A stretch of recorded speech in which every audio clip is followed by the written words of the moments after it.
Jadi perkiraan saya, Pilpres 2024 nanti hanya akan ada dua pasangan calon saja, yaitu Ganjar Pranowo dan Prabowo Subianto.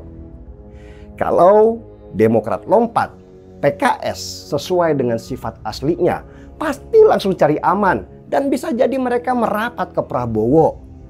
Nasdem sudah pasti nggak mungkin mengusung Anies sendirian. Kita tahu bahwa koalisi perubahan yang mengusung Anies Baswedan Capres 2024 itu sedari awal sudah layu sebelum berkembang. Dan kini pun Benika Harman selaku kader Demokrat meragukan Anies ini jadi berlayar atau tidak. Lantas apakah dukungan Partai Demokrat ini akan berbalik arah meninggalkan koalisi perubahan dan Anies akan gagal nyapres? Tahu juga apakah Mas Anies ini jadi berlayar atau tidak, kan begitu. Kenapa ada keraguan itu? Itu kan pertanyaan kita juga. Kalau assuming misalnya beliau gagal berlayar, kan kita harus membuat pilihan. Ya saya secara pribadi mengatakan ya pilihan kita bisa ke Pak Ganjar, PDIP, kan begitu. Halo, kembali lagi dengan saya Nana Caniago di channel Media 45. Kode keras. Demokrat ragukan Anies jadi Capres 2024? Waduh, pencapresan Anies terancam gagal dan koalisi perubahan bisa bubar? Ditulis oleh tim redaksi jurnal, dikutip dari berbagai sumber.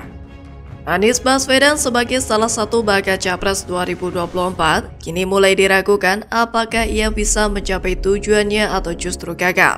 Meskipun diketahui Anies Baswedan sudah mendapatkan tiket untuk mengikuti Capres 2024, tetapi sejumlah halangan datang. Salah satu yang harus Anies Baswedan hadapi adalah mengenai isu Formula E yang dicurigai oleh KPK. Kasus ini belum tuntas, tetapi kabar keberlanjutan penanganan kasusnya itu berhenti. Hal ini pun semakin membuat sejumlah publik menaruh curiga kepada Anies Baswedan. Dilansir dari ayujakarta.com dari kanal YouTube Kompas TV, pada 3 Juli kemarin, anggota DPR Benika Harman sekaligus Wakil Ketua Umum Partai Demokrat meragukan apakah Anies akan berlayar menjadi Capres atau tidak. Diketahui bahwa Partai Demokrat merupakan salah satu partai pengusung Anies Baswedan untuk bisa menjadi presiden periode selanjutnya. Lantas Beni mengungkapkan jika Anies gagal maju sebagai Capres, maka dukungan Demokrat akan beralih kepada Ganjar Pranowo ataupun Prabowo Subianto. Alasan Beni meragukan apakah Anies masih bisa berlayar sebagai Capres adalah karena ada isu keterlibatan Anies pada kasus Formula E, kemudian sengkarut masalah yang menimpa internal Partai Nasdem layaknya tokoh-tokoh partai yang masuk buil lantaran kasus korupsi. Di sisi lain, dikutip dari kanal YouTube TV One News, Ganjar Pranowo sempat memprediksi hanya akan ada 2 calon presiden dan wakil presiden saja yang akan mengikuti Pilpres 2024. Prediksi Ganjar mengenai Capres yang hanya ada 2 pasang saja pada Pilpres 2024 diungkapkan pada saat dirinya melakukan kunjungan ke pusat kuliner di Blok M Jakarta pada Sabtu 24 Juni kemarin. Saat berdialog dengan sejumlah warga tentang Pilpres 2024, Ganjar mengemukakan prediksinya yang diambil dari pengamatan partai-partai yang datang ke GBK pada saat itu. Namun tidak menutup kemungkinan Pilpres akan diikuti oleh 3 pasang Capres dan Cawapres, karena saat ini dukungan sejumlah partai dinilai masih cair dan masih memiliki banyak kesempatan untuk menentukan dukungannya kepada bakal Capres. Akan tetapi Ganjar sendiri enggan menyebutkan siapa bakal Capres yang diprediksi akan gagal berlayar.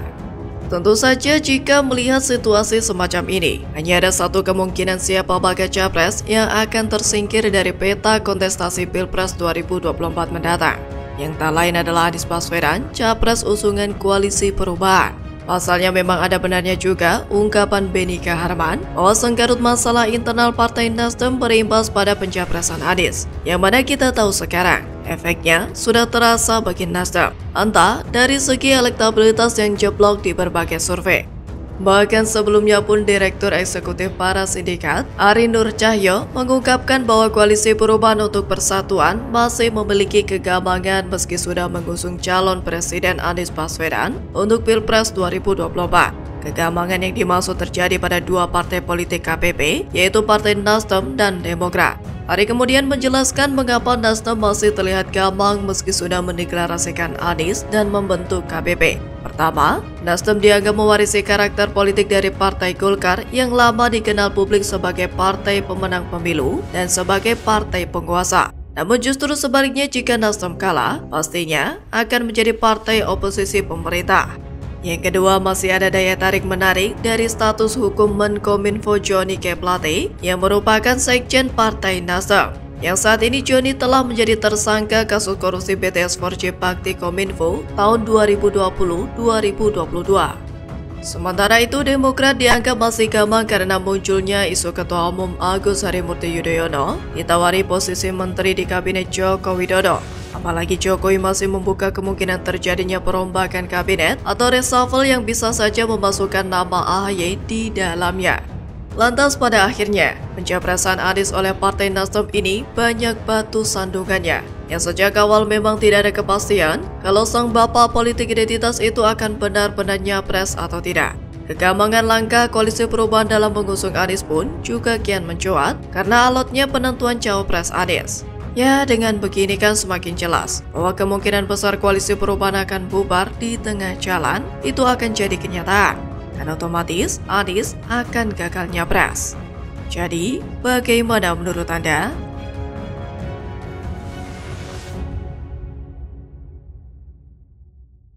Saya sudah memprediksi kalau di akhir tikungan sebelum pendaftaran calon presiden, Anies akan dilepas oleh Nasdem dan dia tidak lagi mendapatkan dukungan. Partai-partai seperti Demokrat dan PKS pelan-pelan juga akan melepas Anies dan beralih ke calon lainnya. Blunder Anies berujung survei jeblok. Denny Siregar sebut Anies Baswedan sebagai sosok ambisius. Menuju Pilpres 2024 bisa halalkan segala cara untuk menang? Waduh, nggak bahaya tak? Ditulis oleh tim redaksi jurnal, dikutip dari berbagai sumber. Dan yang bersaing hanya 3 nama, maka Ganjar Pranowo mendapat dukungan 35,9%, kemudian Prabowo Subianto 32,8%, kemudian Anies Baswedan 20,1% dan ada 11%, 11,3% yang belum tahu. Halo, kembali berjumpa dengan suara Fani Bakri di channel Jurnal 45. Seperti yang terjadi di Pilgub DKI tahun 2017, ketika Anies Baswedan benar-benar menikmati hasil dari politik identitas yang sangat berbahaya untuk kesatuan Republik Indonesia. Calon presiden yang diusung oleh Koalisi Perubahan untuk Persatuan Anies Baswedan terus mendapat sorotan dari berbagai pihak, salah satunya pegiat media sosial Denny Siregar.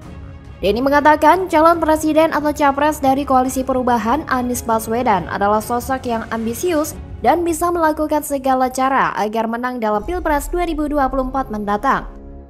Hal itu diungkapkan Denny melansir dari Cokro TV pada Senin 29 Mei 2023. Denny juga menambahkan, elektabilitas Anies kata dia terus menurun jika dibandingkan dua capres lainnya yaitu Prabowo Subianto dan Ganjar Pranowo. Bahkan ketika Anies Baswedan dideklarasikan sebagai calon presiden oleh Partai Nasdem, Denny sudah memprediksi kalau di akhir tikungan sebelum pendaftaran calon presiden, Anies akan dilepas oleh Nasdem dan dia tidak lagi mendapatkan dukungan.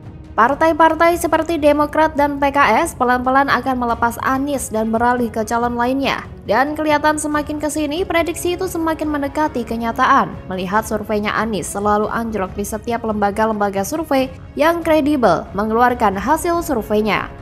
Diketahui sebelumnya, lembaga survei Saiful Mujani Research and Consulting atau SMRC kembali merilis tren elektabilitas 3 bakal calon presiden. Hasilnya, peran elektabilitas Gubernur Jawa Tengah Ganjar Pranowo meningkat, terutama usai deklarasi bakal capres oleh PDI Perjuangan dari yang awalnya 33,2% pada April 2023. Elektabilitas Ganjar meningkat menjadi 39,2% di awal Mei 2023. Saya pribadi tidak terkejut saat melihat bagaimana semakin tingginya popularitas yang dimiliki oleh Ganjar Pranowo. Karena elektabilitas tinggi ini adalah bukti masyarakat ingin seorang pemimpin yang merakyat. Ganjar sendiri telah membuktikan kedekatannya dengan masyarakat.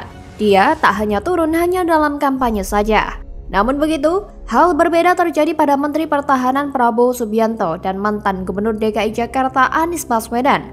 Menurut Direktur SMRC, Denny Irvani, mengatakan bahwa elektabilitas Prabowo cenderung stagnan, sementara Anies justru menurun. Bahkan, mantan Menteri Pendidikan tersebut diketahui mengalami penurunan kepercayaan dari masyarakat seiring mendekatnya ajang perebutan kursi nomor 1 di Indonesia. Hal itu menurut Direktur Eksekutif Indikator Politik Indonesia, Burhanuddin Muhtadi, karena ada tren kepuasan Jokowi yang meningkat. Tren kepuasan publik terhadap Jokowi sendiri mengalami kenaikan dari November ke Desember 2022.